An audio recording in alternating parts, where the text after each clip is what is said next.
Big thick pens. Big thick pens. Ah, fuck you, dude.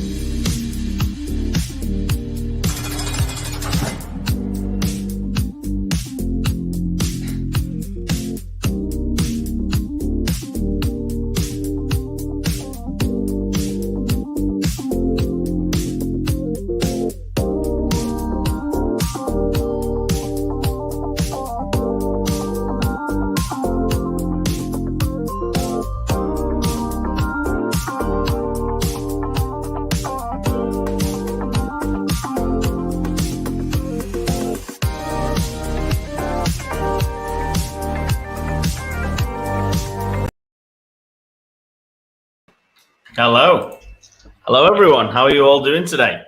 So today I am joined by the lovely Markie. Markie is going to go through a fair chunk of information. So have a notepad, have a pen, and enjoy the experience today.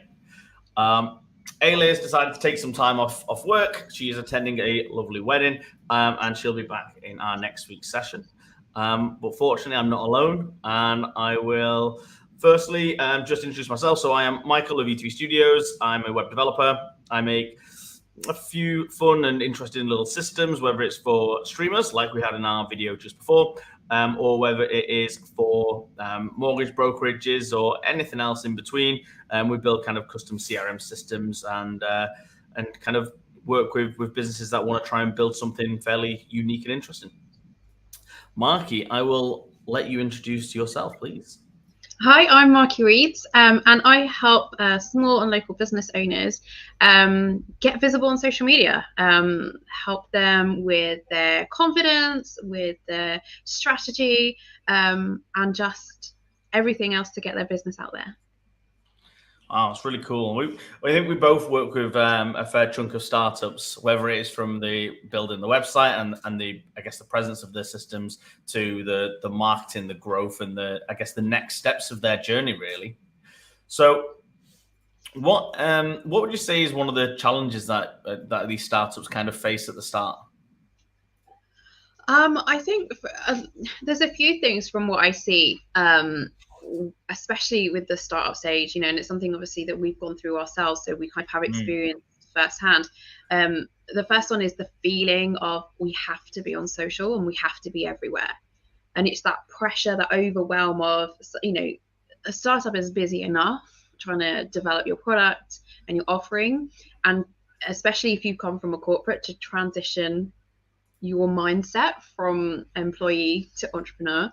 That suddenly adding this overwhelm of you've got to be everywhere and perfect and brilliant and engage with people all at the same time, it's just not going to work. It's not sustainable. It's overwhelming and it's horrible. And I think people get into sort of a panic before they've even, as I say, completed their product development and know what they're offering. They're trying to market and build brand and just go all out. I'm going to apologize. I haven't told adding background noises. Rather sleepy background noises. So I think, one thing is that people get overwhelmed and they sort of stop before they even start because they're just piling it on when it isn't necessary yet. Another one is a lot is budget. We kind of have this thing of, well, we've got to pay someone to make content for us, or we've got to pay for a fancy system or scheduling tools or content creation tools and things like that. And everything is time or money, right? So between those two things, as a startup, you just don't know where to go next. It just feels all too much, all too overwhelming, and it's kind of you just don't even want to begin it because you either don't have the time or don't have the resources or money to do it. Yeah, I was literally just before this, I was on a call with a client who basically phoned up about a new company that their partner, their wife is building, and they wanted some questions around websites and build costs and all that fun stuff. Now they're not actually sure whether they're going to make an online store or not because it's going to be a brick and mortar location first. But they wanted some information first about, obviously the costings and the implications of how it's going to grow. Then they were talking about social media, saying, oh, now they have to try and make some Instagram accounts, TikTok accounts, all these elements. Now, there is a plethora of social media ones, and we're not just talking about just the the top 4, the top 5. There's loads of sub ones post after that as well. So what would you say to people that believe that they need to go onto every social media platform upon the creation of their company from the very start? Give me 1 second.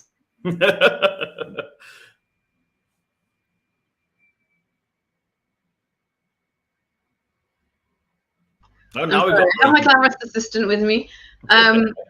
Unfortunately, this is not unfortunately. That's a terrible thing to say, isn't it? This is life. This is busy. This is, you know, the life of a business owner currently. Yeah, the notion that you have to be everywhere all at once and brilliant and amazing and do these dances on one platform and be very thought leadershipy on another platform and is exhausting and overwhelming, and it doesn't actually benefit you at all. And what you just end up feeling is overwhelmed and tired, and then you don't actually see the results from it, and you kind of think, well, maybe it's me, maybe it's my business, maybe it's my product, maybe it's social media doesn't work. But actually you're just not being strategic in what you're doing. Focus on one platform. You can be everywhere. You can, you know, earmark all your accounts wherever you want to be, so that, you know, people know it's you. If they come and find you on a certain platform, they know it's you. Add in your website and things like that, but add in a post or something that says, you know, we're not active here, come and find us on this platform, or here's the link or email address, or here's our details, come and find us. And pick one platform, pick a platform. And I would say, like, either one that you really love and that you want to spend time on, because that makes a big difference. But ideally, obviously, where your ideal customers are. Lots of people now, I just think, you know, ideal customers are everywhere. They're going to be on every platform. So but do a little bit of research. Who are you trying to target? Where do they spend their time online? What kind of content and things like that are they wanting to consume? So, you know, it's going to be really powerful for you to focus on one platform, to sell one thing to one person. And once you start seeing that traction, that it's working, your effort is making a difference in your business, you're bringing in money, you're going to feel more confident about adding in another platform, and maybe another platform, or outsourcing it so that you focus on one platform and then someone else kind of does the repurposing and everything for you. I don't think we should ever discount, you know, outsourcing is incredible. It can absolutely amplify what we're doing, but it doesn't mean then we need to, you know, detach completely. We can still be that main source of creativity and brand, and then have someone support us in distributing that message. Yeah, and that's really good. And I think we were talking about before about, you know, maybe starting on one platform, whether it is where I guess your demographic is, or whether it is where you prefer. Because I guess if you're more apt, or you enjoy a platform more, those posts come across a lot more, but more naturally. I think a lot of people get overwhelmed with the volume of different social media platforms and believe that they need to be on all those platforms simultaneously. One of the clients that we work with, his most active account is probably on Twitter, but he does have a Facebook account, and literally the only post on Facebook is like 9 years old, and it says go to Twitter. And that's clear where he wants to, you know, make his mark in comparison to the rest of it. I think people do need to think about, you know, where their target demographics are, and to make sure that you know, as you were saying before, don't focus on all the platforms at the same time. You can build your brand slowly, you can build that gathering, and then some of them will be on those other platforms and might want to share as well and get involved, and then you can grow that one. But I would say, you know, people shouldn't be worried about trying to be on every platform at the start, because it's overwhelming. There's too many. You have to think of posts for every single platform. You have to, whether it is, if you've definitely got a small budget or a small availability of time, you need to focus your time and efforts where it matters most, rather than trying to spread yourself too thin and failing before you can run. Absolutely. You know, be intentional with what you're doing. You're not just, I hate this, oh, I'm just being online, I have Facebook. That's, you don't do that in any sort of other element of your business. Oh, I just buy a product. No, you don't. You're intentional with where you put your resources, and you know what the outcomes should be. You know, it might be a little bit slower on social media, that you want those sales, you want that traction, you want to grow your audience. You know, it's not always a direct input output type result. It does take a little bit of time, but you've got to be intentional. You know, why are you on Twitter? You know, I spoke to someone once who said, oh, I need to be on Twitter because my dentist told me to be on Twitter. Well, he was a travel agent, so he didn't really know why he was going to be on Twitter. he just, it worked for them, I want to do it. And we see it a lot. We, with all the gurus, well, I make, 100,000 K, whatever money on Facebook. Oh, well, I've got to be on Facebook then because that person's making loads of money. But we don't see the sort of the strategic, the backside of it, if you were, of that person has spent, the past 5 years at building up on Facebook as a platform, and now it's working for them. Now it's working for them, and they're able to go over to Instagram and instantly grow to 10,000 followers and make loads of money because they've built that audience on another platform. So yeah, I think we just see so much of it, of get on this platform, get on this platform, get on, that we think that we need to do that. But yeah, we've got a limited amount of time. Let's be intentional with what we're doing and not just burn ourselves out for the sake of it. Yeah, that's definitely it. Make sure you're choosing the right place because, online's one thing, but I mean, if you're doing it on like a brick and mortar establishment, you could speak to someone who sells, fruit and vegetables, and they have a marketplace in a small little town, and actually they get so much business, it's outstanding. So another business decides, oh, I'll make a stand there because there's loads of people there, and they make a butcher's, but then they find out after they've built a butcher's, they're mostly vegetarians. Then it's not a helpful place to go, is it? So, make sure you do your research for your business, not for other people's businesses, because it needs to match. And I guess similar, make sure you're not going onto a place where it's too flooded with the exact same thing as well, because you need to, I guess, stand out a little bit. You need to make your own mark, and you need to be found. Yeah, I mean, social media is the opportunity. We're about getting attention. You need to be able to get attention. Like you said, I haven't yet seen a state of complete saturation where there's so many of one thing that no one's standing out. I think even, there's a heck of a lot of coaches online, but I think they still have their intricacies and their, their different niches and things like that. Yeah. Actually, they put in a lot of effort to stand out in their different ways. So, I think as well, go where there is obviously people doing the similar thing in what you're doing, because there's obviously an audience for it. So yeah, do your research. There's so much research and studies and stats out there to really help you understand. I mean, I think a lot of marketing as well is experimentation. So maybe give yourself 6 months to try a platform. Be strategic, have a plan, be consistent. Put in the time and the effort and see what happens. I don't think anyone could really promise and say, right, you need to be on this platform, it's going to work for you and you don't need to look anywhere else, because you might just hit it wrong. It might not be your time, it might not be the right energy on that platform, and actually another platform might work for you. It's all about opportunity and getting attention. So it's as annoying as it is, you have chance to experiment and see what happens. Do you ever feel that people are too often to discount it over a short period of time and failure through social media? Absolutely. And I think we set very unrealistic expectations. I think with anything online marketing, really,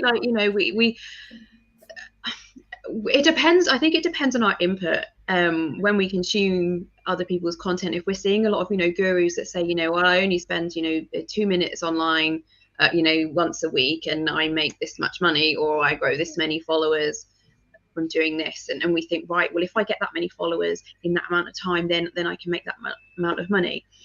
It's not realistic.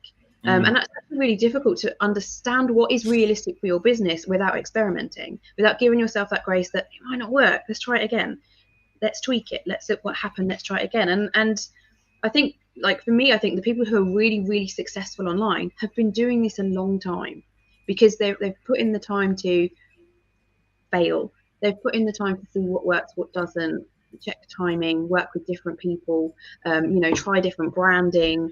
They've been doing this stuff for a really long time, but we only sort of see the highlight reel. We sort of see the last few posts that they've done. We don't really see that they've, had 10 failed businesses that they've been building that brand for years, or exactly. The people that are really big on YouTube, for example, have been doing it for about 10 years. Yeah. Yes, some people got lucky and they started a YouTube channel and it took off. but they're the exception, not the rule. And we shouldn't always be trying to aspire to, you know, be like those people, because it's just getting ridiculous and bigger. You know, it used to be all 6-figure businesses, now it's 7-figure, now it's 8-figure, and it's like, that's not realistic for everyday people. And we need to stop comparing. You know, have a look at things, give them a try, give yourself that grace that is going to take a little bit of time, you know, to build and to grow and to manage. And even for yourself, you know, changing your mindset, being able to feel comfortable with showing up online as yourself, you know, putting your baby, you know, your business is your baby, right? You're putting it out there for people to comment on, and being okay if someone like maybe leaves a bad review or is a troll. You know, these things are going to try us, so we can't just say, well, I'm not, you know, as soon as I get a bad review, I'm not doing it anymore, or if someone doesn't like that post, I'm going to delete it. You're going to suck, you're going to fail, but you're going to keep going and you're going to grow from it, and you have to give yourself that grace. That's really good. I mean, we're currently live on 3 platforms. We're on Facebook, LinkedIn, and YouTube. What I'm going to do is I'm just going to share one of the comments from one of our people, because well, only the people on Facebook will be able to read it. So we'll click on this one. But I think this sums up pretty much what you were saying and what I've been thinking as well, which is experiment, have fun, be consistent. And I think James has summarized that pretty succinctly and quite beautifully there, because it is around making sure that you are testing things. We do it from websites. You know, we might put an image on there and we say, actually, that doesn't work. Or we do stuff called A and B testing, where we might give some users one image, some users another, and see what the markup is on that. Are more people preference to one rather than the other? And do we just remove this one and say, we'll move on to this one instead? So it's about making sure those tests are in place, making sure you try different things, because, you know, staying for one thing, it might work, but it still might not be the best working example. It could be better. It could be worse. You don't know until you try it and you give it a whirl. Absolutely. And I think, you know, as well, you have a difference in timing as well. Something might work in 1 month that then doesn't work the next, and it's you can be disheartened by it and think, this is really annoying, I'm never going to know. But you could hit on something and you go, oh, now now it makes sense, now I know what my audience need, or what they want, or what's funny to them and what's working for them. And, you know, to get the good, you're going to have to get the crap as well and grow from that. And you know, I think it should be fun. I think, unfortunately, when we feel overwhelmed and we've got that pressure on us that it's got to work, it's just got to work. You know, have people come to me and say, right, I need social media now because I need the money and it's got to work. It's not going to work, because your mindset's in the wrong place. It's, you know, it's a long-term game. You need time for it to grow, to find those things that don't quite work that you can tweak and build on. So yeah, you know, I think you do have to have fun, and your mindset does have to change to feel like that, so that you're not so you know, I think someone, I don't know, online says you need to detach from the outcome. If you put a post out and no one likes it, okay. Yeah. But also the counter of that, of if you put out a post and it goes mad and it's crazy and it's amazing, okay. Because you can't feel, you know, you can't take it on like your personal worth of like, oh my God, I've done it, I'm amazing, I'm brilliant, I'm wonderful, everything's gonna, you know, because you're gonna want to ride that high all the time and keep getting it. And when you don't get it, you're gonna feel absolutely awful. You know, and then you know, you're blaming the algorithm and this and that.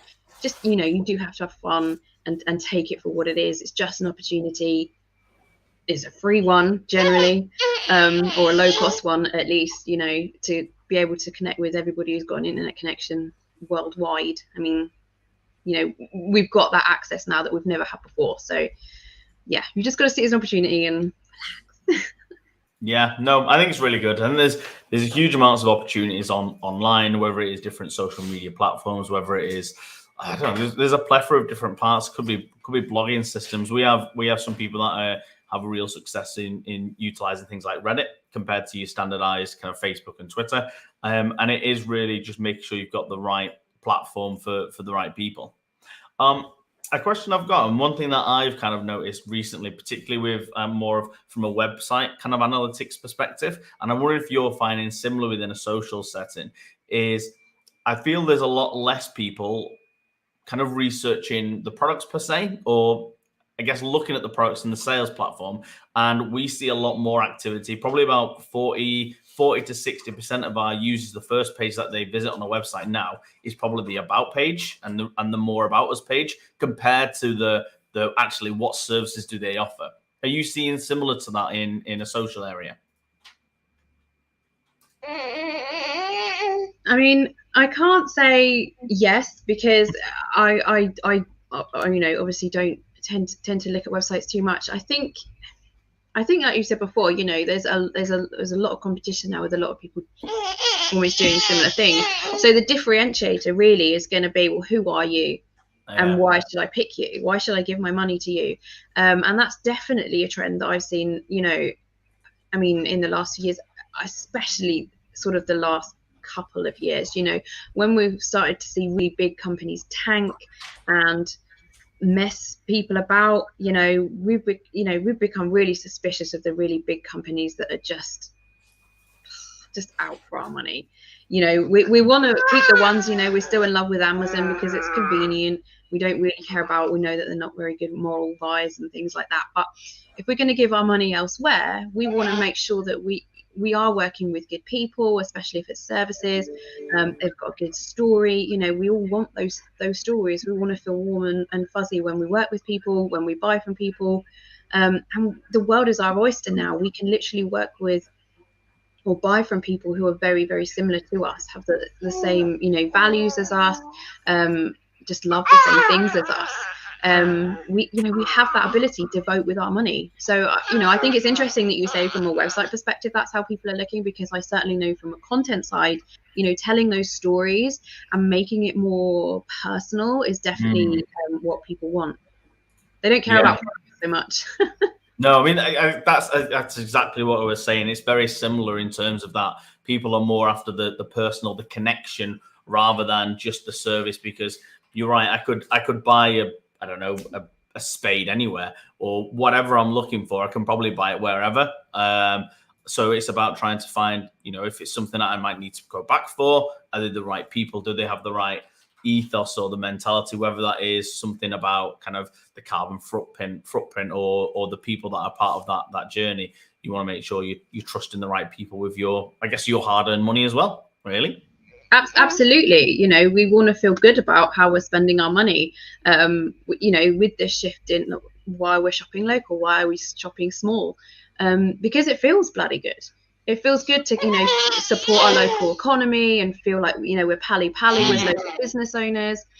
We're supporting small because it makes a difference. You could spend hundreds of pounds on Amazon. Does it really make a difference to them? Do they really see it? Do they really care? You spend hundreds of pounds in a small business, they're dancing down the road. You're their new best friend.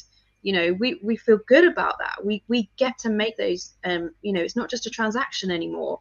We get to feel good about it. We get to have something more than just a product. We get, thought of well, because we've purchased from them. Our egos are boosted, and we get a beautiful product. Yeah, I mean, I've similar to near me. There's a fairly local butcher, and I'll go in there and whatever I'll buy, I'll buy 4 fillets of chicken. He'll say, "Oh, how's it going? I've seen you last week. Here's just have an extra one or whatever." Now, I'm aware that that's a marketing technique for me to go back. I'm not naive enough to assume that is not the case.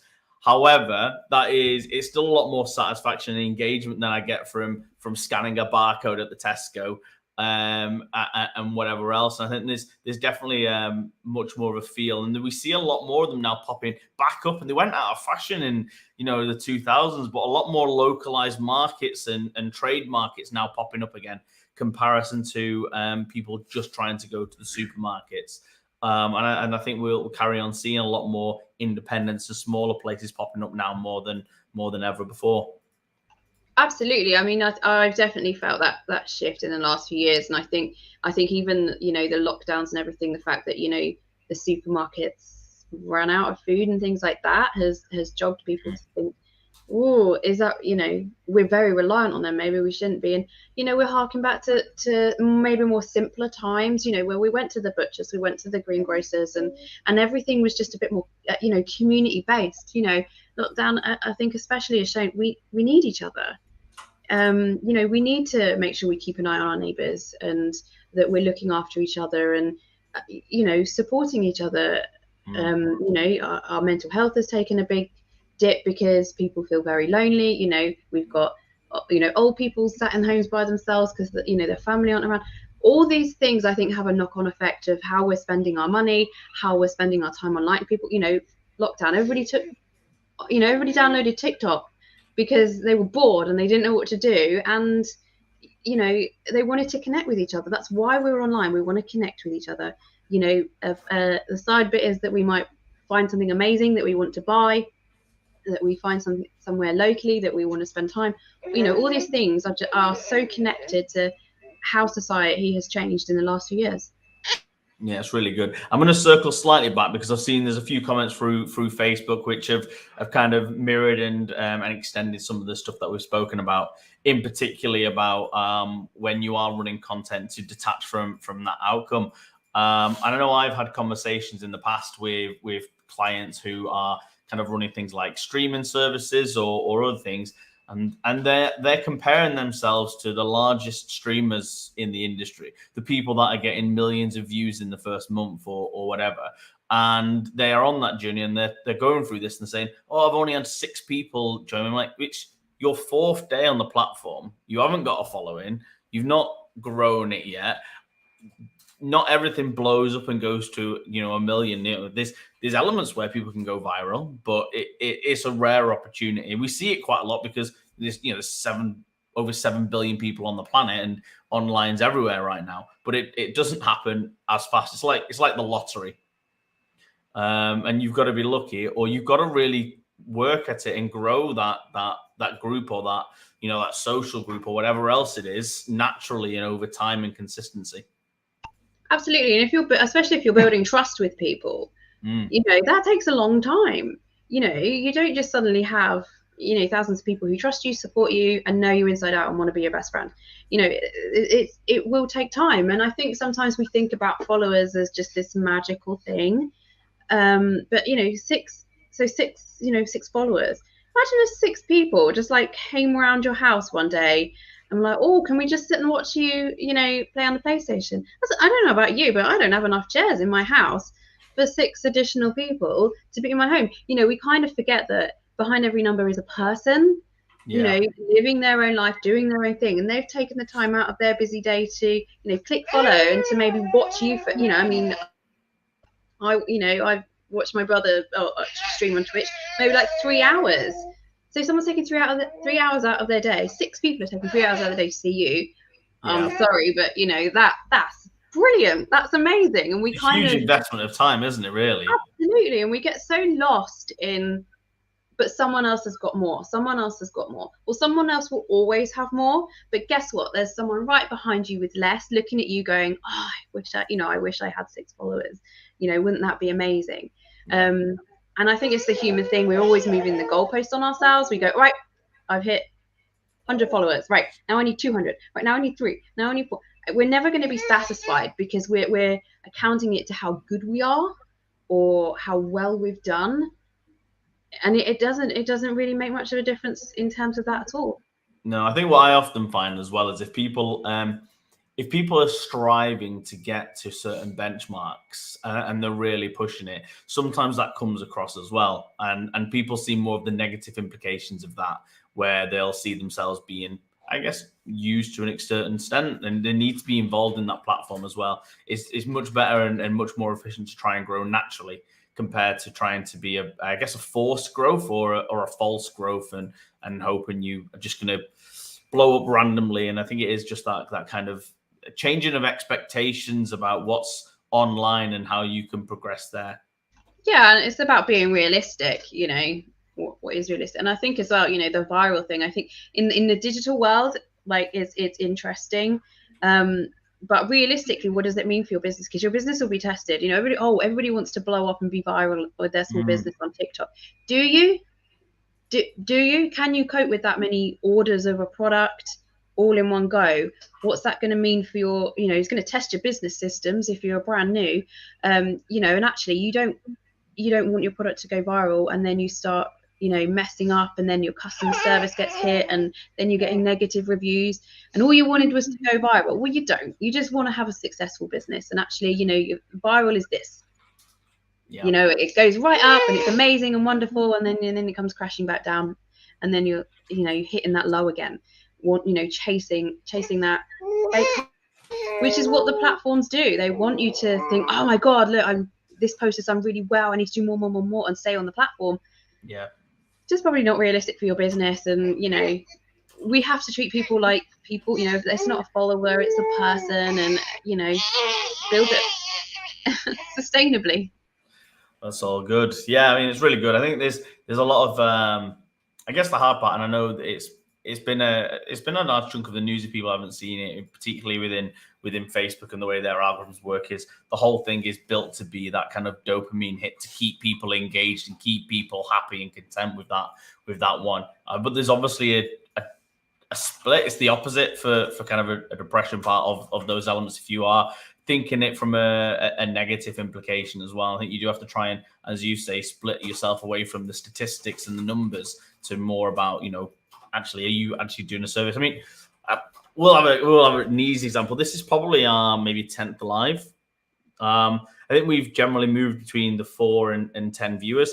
We're pretty content and quite comfortable with the way we run it. And if people want to look back in the future and see some content, then there's some great ones here. And we're going to continue to have some amazing guests like yourself on with sharing some of these content ideas. And I think that is a natural part of the businesses to grow and slowly move forward, and as it grows.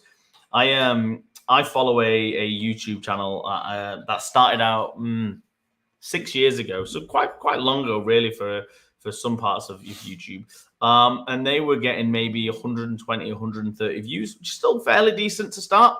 But they got to the extent where, and I think they did a video of it, where they got quite depressed because over a year, those views never changed. They kind of stayed static and they didn't grow from what they expected. So they were gonna quit and call it a day. They then actually, someone else joined their group with, I guess, a fresh perspective, who was very excited and wanted to be part of that one. And they, not that person's seeing how they change, but they kind of give them another push to carry on and carry on. Now they're 6 years in now, and they've got around about 2 to 3 million viewers. And I'm not saying that everyone's going to get to that within 6 years, but there's a mindset there. So they changed their mindset. So they were just thinking about the numbers, and then they decided, as the 3 of them, just to have fun and enjoy the experience. And then that energy and that level of enthusiasm converted them and the people that were watching them to be more engaged with their platform and allow them to support that growth. And I think that's a really interesting way of doing it. I think that's something that people would need to be more enthusiastic on when people are running their own socials. Absolutely, and it's absolutely true. And that's kind of why, when I was talking about pick a platform, yes, be where your ideal customers are. But if your ideal customers are on TikTok and you can hate it, it's not going to benefit you. You're going to find reasons to not do it. You're not going to, you're not going to. I always think people can feel the energy through your writing, through your photos, through what you put out, whether it's pre-scheduled or not. I think you can feel the energy. You can feel when someone's excited about their business. You can feel when they're passionate about the topic. And it doesn't matter if it's about social media or websites or My Little Pony or Pokemon. It doesn't matter. If someone's really, really passionate about it, it because it's in their content. And that's why people follow you. That's why people join, because they want to be part of that energy. Yeah. They want to be excited because you're excited too. You found your tribe. And I often talk about growing your community, because it's not just about having customers around you. If you're a business, you might just have a social media page where you share stuff you love. But it's about, sharing that online and being with people who understand it and who can be ambassadors for you as well, who are going to go and tell everybody about you and what you do. They might not ever buy from you. They might not ever be interested in anything like that. but they're going to go and tell everybody about you because actually some other people might be, and they're just as important. And yeah, we can focus on, focusing on numbers. It's great that every one of those numbers is a person, hopefully a person. It might not be, it might be a bot, but if they're a person, it's great that maybe they're getting something out of it, or they're part of what you're trying to build. That's great. That's precious, and that's why we're there. We want that connection. But just as important is, like you say, is to detach from it, because we're going to have a mental health fallout because of social media. I see so many people have to take breaks from social media because it's becoming overwhelming. Well, we need to manage that more effectively in our own way. We do need to feel good about being on the platform. It's not always going to feel amazing. Sometimes we're going to want to moan and have a rant, and that's fine if you want to do that. Sometimes we're going to feel like, it's not quite working, but social media is a tool. It's an opportunity. It's a tool to market our business. I'm going to have to go in a moment. That's how we have to treat it. It is a tool. You wouldn't get upset that your accounting program, wasn't quite doing your invoices properly. You wouldn't take a break from it and get depressed about it. And we do need to kind of treat it with the same sort of reverence. It's a marketing tool. We can't feel that personal ebb and flow of it.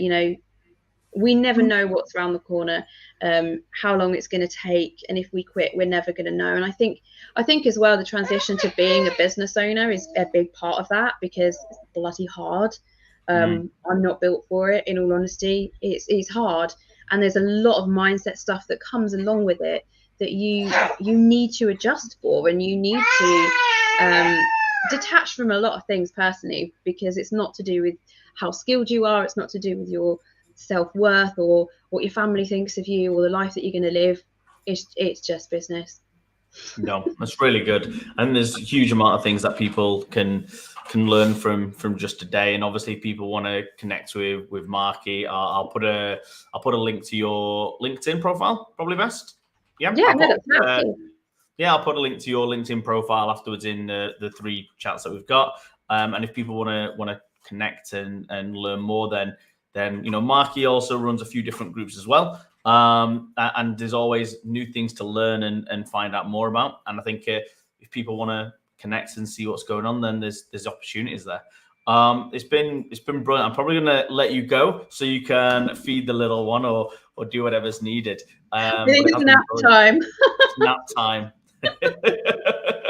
Perfect timing. But this is life. That's fine. It's not a problem. But yeah, I think we'll wrap anyway. I think it's been really great having you on. I think maybe in a few months we'll probably see you again, and we can go about some more different elements and the different angles of marketing. How, even oddly, how things probably would have changed within the next few months, really, because there's always new things we learn about the next steps of social interactions. Absolutely, it's always changing, and that's why we can't sort of get too caught up in the intricacies of certain buttons and algorithms and all these kind of things, because it's always going to change, which is kind of wonderful. Because if we feel a bit stuck, everything gets shaken up every so often. Thank you very much for having me and my noisy co-host, and I'd very much like to come back again. That's okay. Usually I'm the noisy co-host, so it's been a refreshing change of pace. Louise, thank you very much for all your comments. I am definitely with you on this one. Markie's made some amazing statements, amazing truths about, I guess, people managing expectations and the different platforms that are available. I think we'll wrap up there for today. Markie, thank you very much, and hopefully we'll see you again soon. Thank you very much. Speak to you soon. Bye. Right, bye everyone. Thank you very much for your time, and we'll catch up again next Thursday for another live. And Ale will be back. I'm sure you'll be pleased. It's not just me. And we'll catch up again soon. Bye everyone. Thank you.